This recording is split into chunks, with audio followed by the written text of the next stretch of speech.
قرآن مجید کی تلاوت کے دوران کچھ مقامات ایسے ہیں کہ جہاں پر وہ آیات آتی ہیں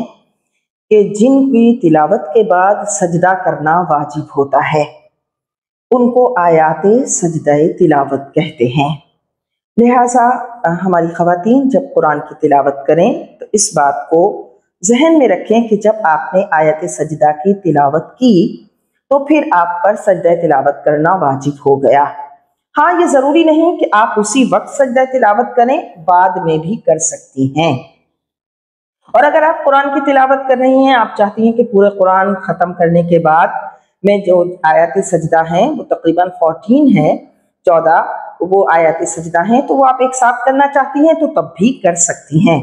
اور اس وقت آپ کا دل چاہ رہا ہے کہ ابھی میں قرآن پڑھوں، اس کے بعد میں آیت سجدہ کر لوں، تو تب بھی کر سکتی ہیں، اور اسی وقت بھی قرآن بند کر کے سائڈ پہ کر کے تب بھی آیت سجدہ پہ آپ سجدہ تلاوت کر سکتی ہیں۔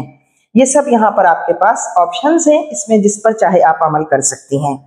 جس طرح آیت سجدہ پڑھنے پر سجدہ ہے، اسی طرح آیت سجدہ سننے پر بھی سجدہ واجب ہے۔ لہٰذا اس کا طریقہ کیا ہوگا کہ جیسے اب آپ نے آیت سجدہ کی تلاوت کی تو اب آپ کھڑے ہوئے اور اس میں نیت کی اور کسی چیز کی ضرورت نہیں ہوتی، اللہ اکبر کہتے ہوئے اس طرح سجدے میں جائیں گی جیسے ہم عام طور پر سجدہ کرتے ہیں، خواتین سمٹ کر سجدہ کرتی ہیں، اسی طرح ان کو سجدہ کرنا ہوگا۔ سجدے کی تسبیح پڑھیں اور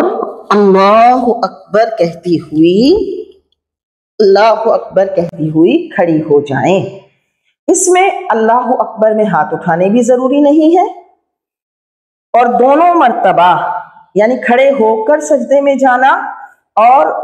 سجدہ کرنے کے بعد کھڑے ہونا، یہ بھی آپ کے لیے کوئی ضروری نہیں، لیکن بہتر ہے کہ آپ اس طرح سجدہ تلاوت ادا کریں۔